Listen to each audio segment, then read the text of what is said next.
Querido doctor, ¿cómo pasó la Nochebuena? Bien, bien, bien. La verdad, en familia son fiestas para celebrarla en familia y acompañado de los seres queridos.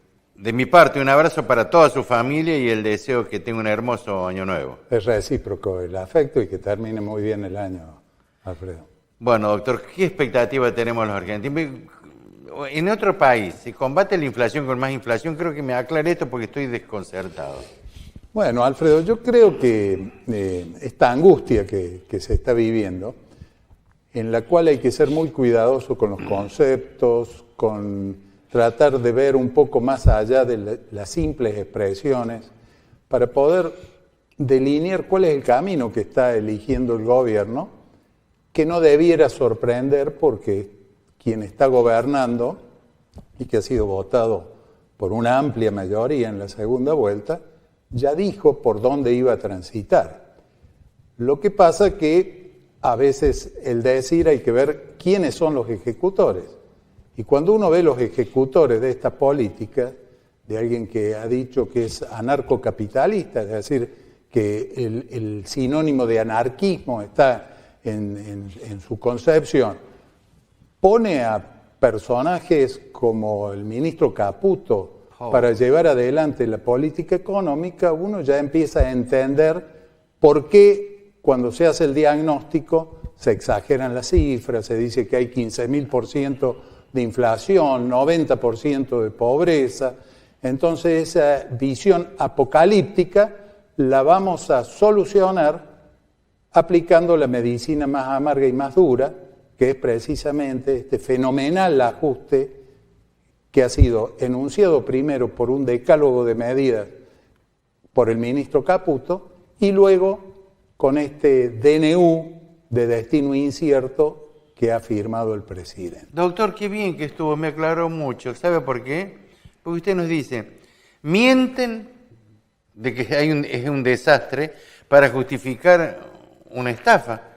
Estuvo perfecto, qué simple yo estuvo. lo planteo en estos términos, Alfredo.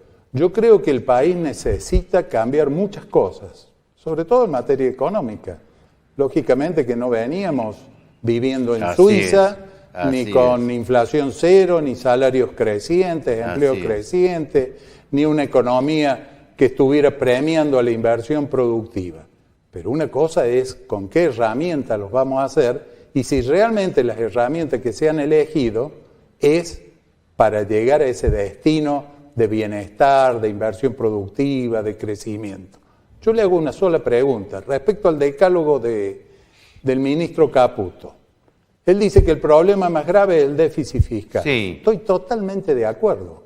Lo que no dice que el principal componente del déficit fiscal son los intereses de la deuda externa que él mismo generó cuando fue ministro de Economía y cuando el primer desembolso, aquel de 18.000 millones de dólares del Fondo Monetario Internacional, desaparecieron en pocos días para financiar la formación de activos externos, léase fuga de capitales. Entonces, cuando este formación de activos, sí. Si usted toma el balance del Banco Central, hay un rubro que se llama formación de activos externos. En la era Macri fueron 89.000 millones de dólares. ¿Quiénes son esos activos externos? En La Plata son los dólares que estando en el país salen para afuera, con otro destino. Pero no es un activo externo, no es un activo nuestro, serán de los otros, porque Por no es eso, nada formación nuestro. de activos externos. Recuerde, Caputo decía, ¿qué decía? Yo, cuando el Fondo Monetario le imploraba, el propio Fondo Monetario, no use el préstamo para el mercado cambiario porque usted va a perder esas divisas. ¿Y él qué respondía? Yo prefiero pedir disculpas que pedir permiso.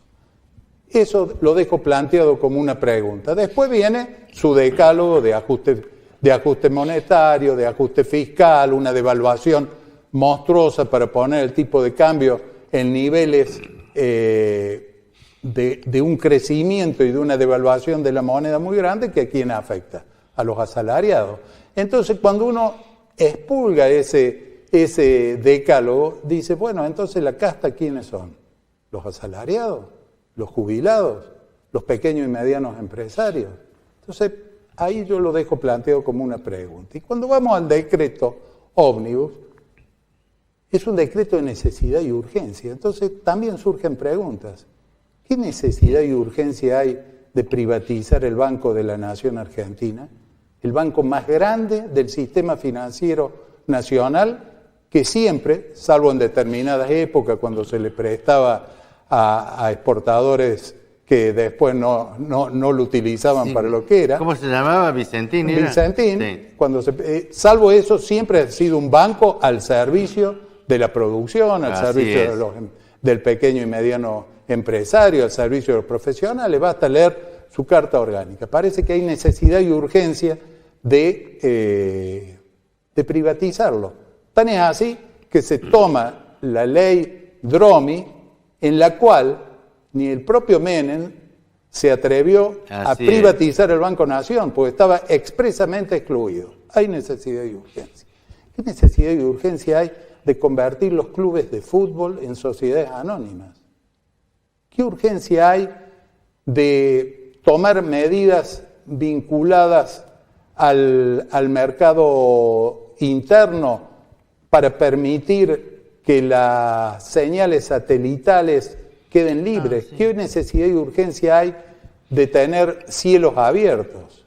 Entonces uno se pregunta, ¿serán que estas necesidades y urgencias no son tales, pero sirven de máscara para introducir una reforma laboral que dé por tierra con todos los derechos de los trabajadores, para que dé lugar a una serie de cuestiones que quizás había que modernizarlas, quizás había que cambiarlas, pero que el ámbito donde se debía hacer era el Congreso de la Nación, donde están representados los distintos sectores, los distintos partidos políticos.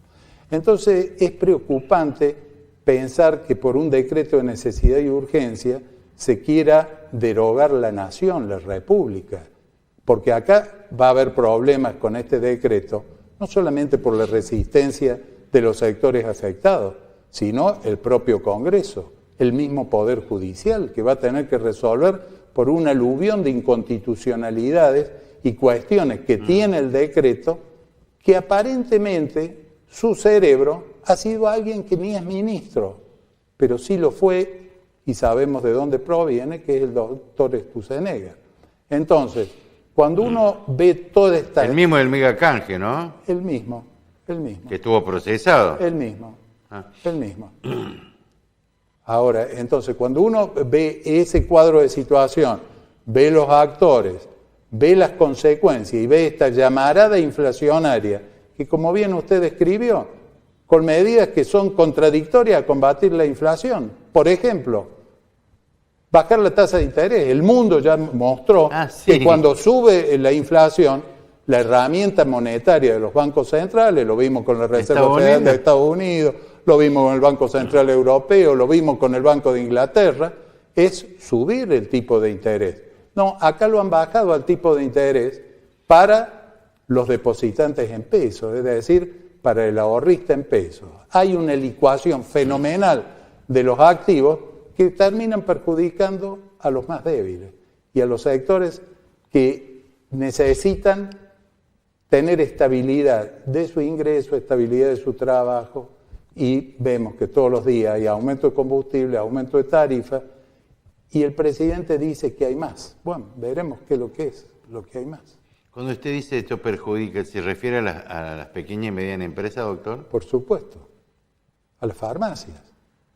Lo de la farmacia es gravísimo, doctor. Pero estamos teniendo, o sea, la libertad es el bien más preciado que tiene el ser humano, porque hasta no teniendo posibilidad de movilizarse, tiene la libertad de pensar. Pero aquí se toma el concepto de libertad como algo que significa el vale todo, en donde desaparece de la noche a la mañana el Estado, donde desaparece la fórmula de actualización de las jubilaciones, donde el Fondo de Garantía de Sustentabilidad, que ya tuvo un intento de ser vendido por parte de la gestión Macri, ahora tiene muchas más libertades para poder hacerlo. Entonces, aerolíneas se las vamos a regalar a los empleados o al primero que pase por la puerta, la línea de bandera. Son todos conceptos que al menos merecerían el respeto republicano y constitucional de ser discutido en el Congreso de la Nación. Y le doy dos referentes, uno radical, Antonio María Hernández, creo que nadie lo discute como constitucionalista, que ha indicado ya claramente que este decreto es inconstitucional. Y le doy el ejemplo del gobernador de Córdoba, Martín Yayora, quien con buen criterio ha dicho los números pueden cerrar, pero si cierran en el cementerio no sirven de nada. Exacto. Entonces ese equilibrio no sirve de nada. Y no se pueden abandonar políticas públicas que hacen al bienestar general. ¿Quién va a ir a darle cloaca a los pueblos más recónditos o a darle agua potable si no es rentable? Así es. Entonces todos estos conceptos que yo veo que mucha gente se sorprende, pero Milei, el presidente Milei no está haciendo otra cosa que cumplir con la palabra que empeñó en su campaña. Entonces deberán ser sus votantes quienes deban reflexionar por qué no entendieron el mensaje que el presidente Milei les estaba dando. El resto, o sea, quienes no votamos a Milei, indudablemente sabíamos que el camino a transitar era esto porque lo reflejábamos en la historia y lo proyectábamos hacia el futuro. Sí, porque la casta, ¿quién era la casta? Parece que son los jubilados, como dice usted. ¿Los trabajadores somos la casta? Usted está haciendo las mismas preguntas que me hago yo. Pero yo estuvo brillante usted. Son todas preguntas que están teniendo una respuesta que indudablemente no es la que se esperaba en la expectativa de un cambio coherente, racional, que genere inversión productiva. Nadie habla de inversión. No. Tampoco se habla de corrupción. Son palabras que están ausentes. Solo se habla de la libertad seguida de una mala palabra como grito de guerra. ¿Para qué? Para lograr poder poner al país en caja para que pueda pagar su deuda externa. Así pues se habla, vamos a generar superávit primario. Superávit primario va a estar destinado a pagar los intereses de la deuda que quienes hoy conducen la economía generaron en su momento, sumado a lo que venía arrastrando Argentina desde el pasado. Entonces, hay que ser muy cuidadosos. Yo creo que, más en esta época del año, lo escuchaba el doctor Nicolás recién, en donde el sentido festivo y de reflexión que tienen esta fecha deben llamar a la reflexión a quienes gobiernan de que detrás de la economía, detrás de los fríos números, hay seres humanos. Y en la medida que esa concepción humanista de la economía al servicio del crecimiento no sea puesta sobre la mesa, y el destino va a ser muy trágico para los argentinos. Modificar esto costaría mucho tiempo, doctor, y durante ese tiempo precisamente se lo puede ocupar para producir todos los desastres que tememos todos los argentinos. ¿No hay una forma rápida de ponerle coto a esto para evitar tanto daño que vendría? El llamado responsabilidad que va a tener, por ejemplo, los otros poderes del Estado. El Congreso de la Nación. No se puede autoconvocar el Congreso. No. Pero aunque no pueda legalmente, pero políticamente sí. Alfredo, yo creo que debemos acostumbrarnos a que el sistema democrático es un valor innegociable y que las reglas del sistema democrático son innegociables. Por lo tanto, quien ha sido ungido por el 56% de los votos tiene la responsabilidad de gobernar, pero no violando la Constitución, no violando la República. Claro. Entonces, por esos carriles hay que llevar la discusión en el campo que corresponde para que los poderes del Estado funcionen de forma tal que garanticen que no haya este tipo de medidas o este tipo de intentos de dañar la malla social como se lo está haciendo. ¿Vamos a la pausa, doctor? Cuando quiera, director. Querido doctor, bueno, se dicen que muchas de estas modificaciones tienen nombre propio en este paquete de medidas. no sé si nombre propio, pero está claro a qué sectores beneficia y a cuáles perjudica. Por ejemplo. Y por ejemplo, hay sectores vinculados, sobre todo los sectores económicos más concentrados, que van a tener la posibilidad de tarjetas de crédito. Quedan liberadas las comisiones, los regímenes de información son mucho más livianos, por lo tanto, el comerciante, el pequeño comerciante, por un lado, se va a enfrentar a mayores costos y a su vez lo va a tener que trasladar a los precios, y por otro lado, el consumidor se va a ver vedado de usar su tarjeta porque va a tener un costo que no la va a poder solventar. Por darle un ejemplo. Por eso hay que leerlo. Para el Perín. Son 365 artículos, 366 artículos, en donde se derogan cientos de leyes de un día para el otro sin ningún tipo de discusión. Por eso no quiero entrar en el terreno jurídico, porque no soy abogado. Está bien. Tengo conocimientos que no tienen la envergadura para decir si es inconstitucional o no, pero indudablemente que es inconstitucional. Ahora bien, la reforma que propone este decreto, el espíritu, digamos, donde denota todo lo que a dónde apunta, está en la modificación, creo que es el 958 del Código Civil y Comercial, donde pasa a segundo plano el código. O sea, ahora la voluntad de las partes acuerdan lo que quieren. Si algo no está dicho, supletoriamente se va al Código Civil y Comercial. O sea, con un decreto se ha prácticamente derogado un código, o se lo ha puesto en segundo plano, pasando incluso a un régimen jurídico distinto. Esto es como si fuera un régimen jurídico anglosajón. Los anglosajones en los contratos dicen todo lo que tienen que decir porque no tienen códigos de fondo. Acá lo que usted quiera decir en la convención entre partes, en la contratación entre partes, lo dice en el contrato. Si por ahí se olvidó de algo, por ejemplo, para que la gente lo entienda, ley de alquileres. Se deroga la ley de alquileres y yo quiero alquilar y decir, bueno, yo voy a ajustar los alquileres, el contrato de alquiler va a durar un mes y todos los meses cambio los precios. Pongo ese plazo, 1 mes, 2 meses, 3 meses, 5 años, 100 años, pongo el plazo que quiera. Me olvido de poner el plazo, entonces sí, ahí actúa lo que dice el Código Civil y Comercial de la República Argentina. O sea, 2 años para las casas habitación y 3 años para el uso comercial. Por dar un ejemplo, o sea, el código pasa a un segundo plano. No puede ser.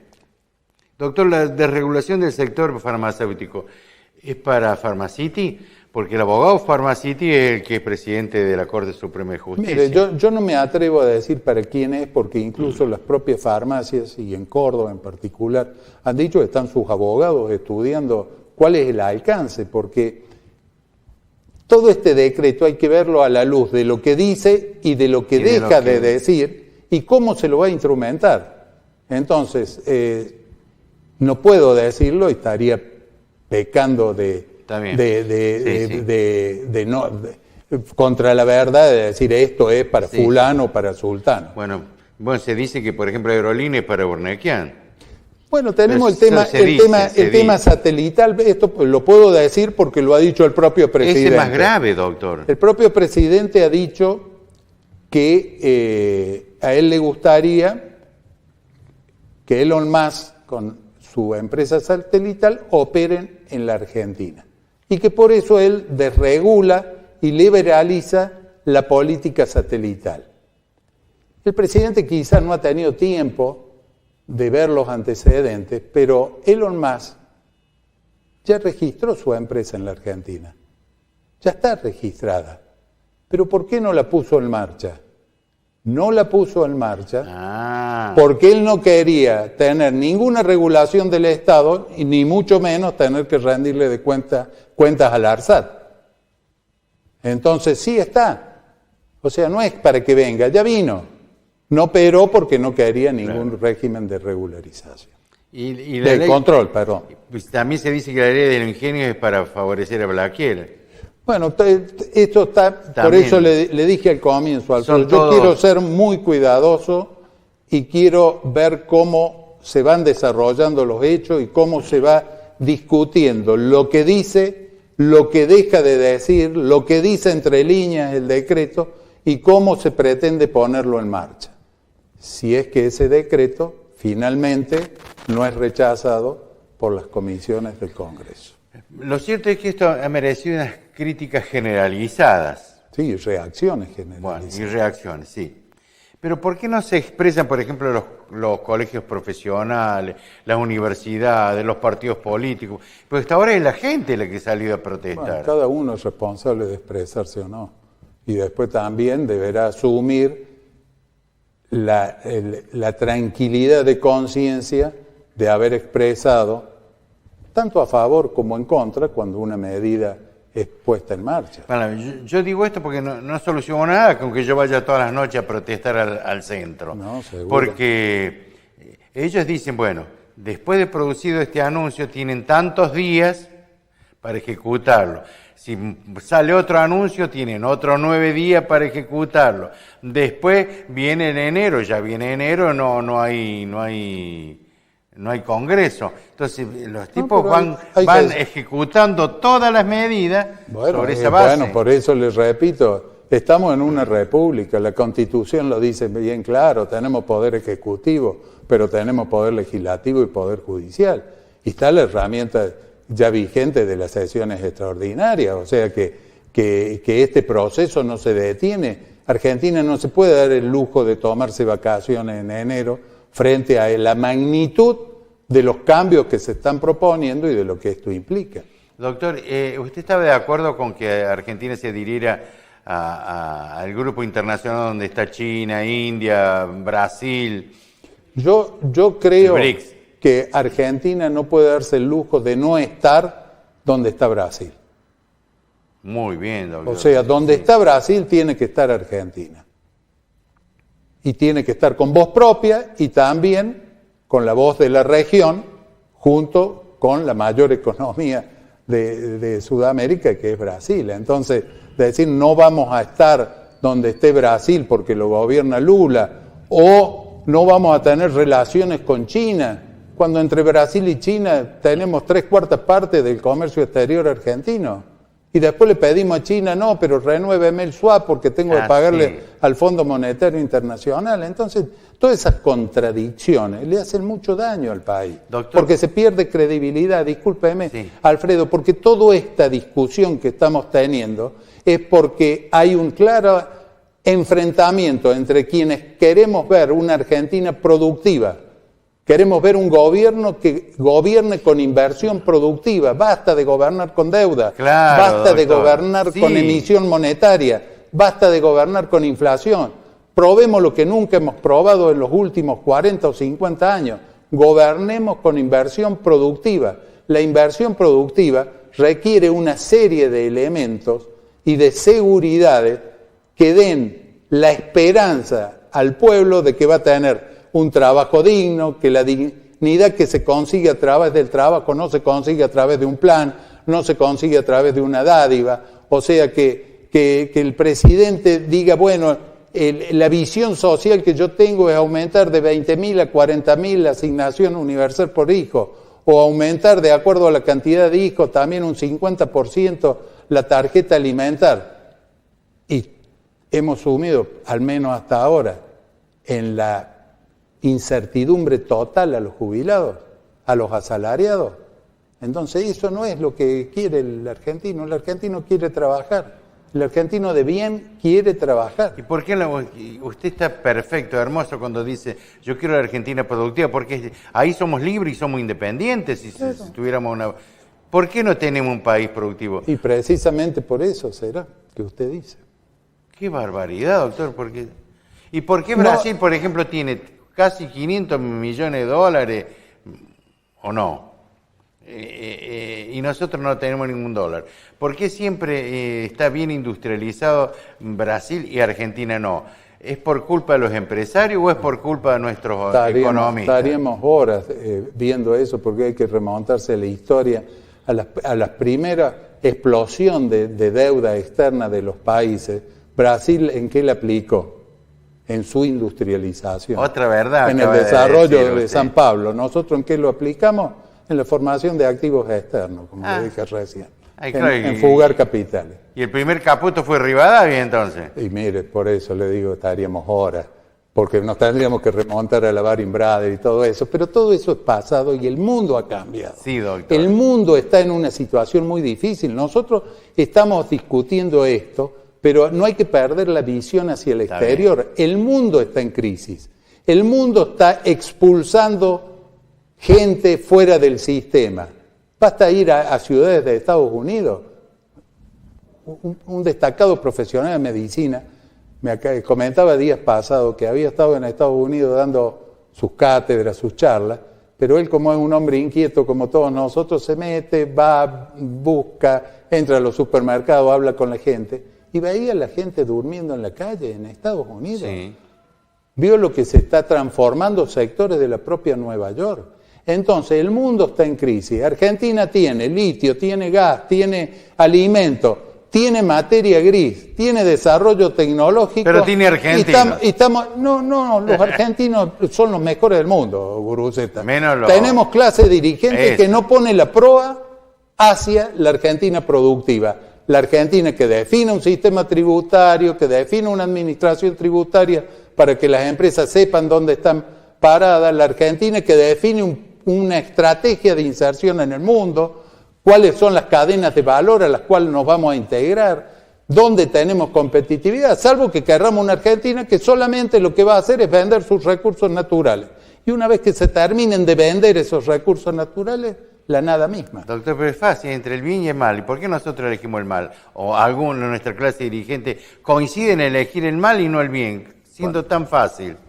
Bueno, tenemos que pregonar esto. Argentina es un país que va a salir de su encerrona con un sistema productivo fuerte, moderno. Yo no estoy en desacuerdo de que se discuta con los representantes gremiales, los representantes de los trabajadores, modificaciones y se destierren algunas prácticas laborales que son realmente vetustas, que a lo mejor se justificaron en una época, pero que después incluso se fueron degradando. Pero hay que discutirlo, hay que tener el acuerdo, no solamente la balanza inclinada para un lado y de la noche a la mañana, y yo tengo la suma del poder, firmo esto y vamos para adelante. Gracias, doctorazo. Ha sido claro, contundente. Un gusto, un feliz año, Alfredo. Para usted también, un abrazo grande, doctor, de admiración de siempre.